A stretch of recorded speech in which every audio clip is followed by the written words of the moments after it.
एक कोशिश और कर, बैठ ना तू हार कर। तू है पुजारी कर्म का, थोड़ा और इंतजार कर। विश्वास को दृढ़ बना, संकल्प को कृत बना। एक कोशिश और कर, बैठ ना तू हार कर। आज मैं आपको एक ऐसी महान इंसान की लाइफ स्टोरी बताने वाला हूँ जिसे सुनने के बाद आपको अपने लाइफ में आ रही प्रॉब्लम बहुत छोटी नजर आने लगेगी। दोस्तों, एक कहानी है अमेरिका के इतिहास के सबसे महान राष्ट्रपति अब्राहम लिंकन की। यह कहानी शुरू होती है 12 फरवरी 1809 को, जब इस महान इंसान का जन्म एक झोपड़ी में रहने वाले गरीब परिवार में हुआ और आगे चलकर यह इंसान अमेरिका का सबसे महान राष्ट्रपति बना। लेकिन इस व्यक्ति के लिए व्हाइट हाउस तक का सफ़र इतना मुश्किल से भरा था कि अगर इसकी जगह कोई और होता तो वो डिप्रेशन में आकर शायद अपने आप को ही मार डालता। जब यह बंदा मात्र 2 साल का था तब इसके परिवार को एक ज़मीनी विवाद की वजह से अपना घर छोड़कर दूसरी जगह शिफ्ट होना पड़ा। दोस्तों, आप अंदाज़ा लगा सकते हो कि अगर एक गरीब परिवार को अपना घर छोड़ना पड़े तो उस पर क्या बीतती है। लेकिन प्रॉब्लम इनका पीछा यहाँ पर भी नहीं छोड़ रही थी। करीब 5 साल वहाँ रहने के बाद फिर से एक ज़मीनी विवाद के कारण उन्हें वो घर भी छोड़ना पड़ा और उस वक्त अब्राहम लिंकन की उम्र 7 साल की थी। उस जगह को छोड़ने के बाद वो और उनका परिवार एक नदी के किनारे रहने लगे, जहाँ पर लिंकन के पिता खेती भी करने लगे। दोस्तों, यहाँ तक तो फिर भी ठीक था, लेकिन जब यह बंदा 9 साल का था तब एक बीमारी की वजह से इनकी माँ का डेथ हो गया और यहाँ से शुरू होती है इनके लाइफ की वो दौर जहाँ पर कमज़ोर लोग टूट कर बिखर जाते हैं। इस बंदे को किताबें पढ़ने का बहुत शौक था। यह बंदा पढ़ना चाहता था, लेकिन अपने पिता के क्रूर स्वभाव की वजह से सिर्फ कुछ ही दिन स्कूल जा पाया। इसके पिता चाहते थे कि ये उनका काम में हाथ बटाए। इस बंदे ने खुद की एक नाव बनाई और लोगों का सामान एक किनारे से दूसरे किनारे ले जाने का काम करने लगा और बचे हुए टाइम में लोगों के खेत में काम करके पैसा कमाता।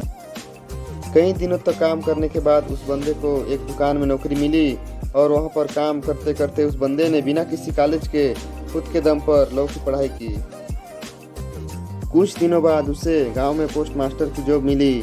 कई दिनों तक पोस्ट मास्टर का जॉब करने के बाद वहां के लोगों की परेशानी को देखते हुए उसने राजनीति में आने का सोचा और उस बंदे ने विधायक का चुनाव लड़ा, लेकिन बुरी तरह से हार गया। साथ ही पोस्ट मास्टर की जॉब छोड़ने की वजह से पैसे भी खत्म हो चुके थे। जिस लड़की से वह शादी करना चाहता था, एक बीमारी की वजह से उसकी भी डेथ हो गई। सब कुछ उस बंदे के खिलाफ था।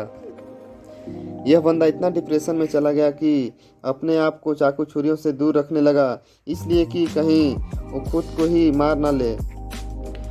लेकिन वो बंदा अपने दोस्त की मदद से एक बार फिर विधायक का चुनाव लड़ा और जीत गया। साथ ही वो बंदे ने जो लॉ की पढ़ाई की थी उसकी वजह से वो गरीब लोगों के केस फ्री में लड़ने लगा और करीब 20 साल तक वकालत की। 36 साल का था तो नर्वस ब्रेकडाउन हो गया। 7 साल बाद कांग्रेस के लिए चुनाव लड़ा, लेकिन फिर से हार गया। 5 साल बाद फिर कोशिश की, लेकिन फिर से हार गया। 55 साल की उम्र में एक बार फिर चुनाव लड़ा, लेकिन फिर से हार गया। 1 साल बाद फिर से वाइस प्रेसिडेंट का चुनाव लड़ा, लेकिन फिर से हार गया। 59 साल की उम्र में एक बार फिर चुनाव लड़ा, लेकिन फिर से हार मिली। इतनी बार हारने के बाद अच्छे अच्छे धुरंधर भी टूटकर बिखर जाते, लेकिन ये बंदा भी शायद एक ही जीत पकड़कर लड़ रहा था कि जब तक जिंदा हूँ लड़ता रहूँगा। और शायद यही कारण था कि इतनी बार हारने के बाद भी ये बंदा एक बार फिर ट्राई करने के लिए तैयार था। 1860 में इस बंदे ने राष्ट्रपति का चुनाव लड़ा और अमेरिका का 16वां राष्ट्रपति बन गया। आखिर हार भी कब तक हराती इस बंदे को, जो हार मानने को तैयार ही नहीं था। राष्ट्रपति बनने के बाद अब्राहम लिंकन ने बहुत से बड़े काम किए, जिनमें से सबसे बड़ी प्रॉब्लम दास प्रथा को उन्होंने हमेशा के लिए ख़त्म कर दिए। लेकिन 14 अप्रैल 1865 को अब्राहम लिंकन अपने पत्नी के साथ एक थिएटर में नाटक देखने गए थे, जहां पर एक अभिनेता ने उनको गोली मार दी और 15 अप्रैल 1865 को वो इतिहास के पन्नों में अपना नाम दर्ज करवा के इस दुनिया से चले गए। दोस्तों, हारना बुरी बात नहीं, लेकिन हार मानकर बैठ जाना बहुत बुरी बात है। इसलिए कोशिश करते रहना जब तक ऊपर वाला हमें ना निकाल दे। आए तो निभाने किरदार जमी पर, तो कुछ ऐसा जरूर करना कि जमाना मिसाल दे।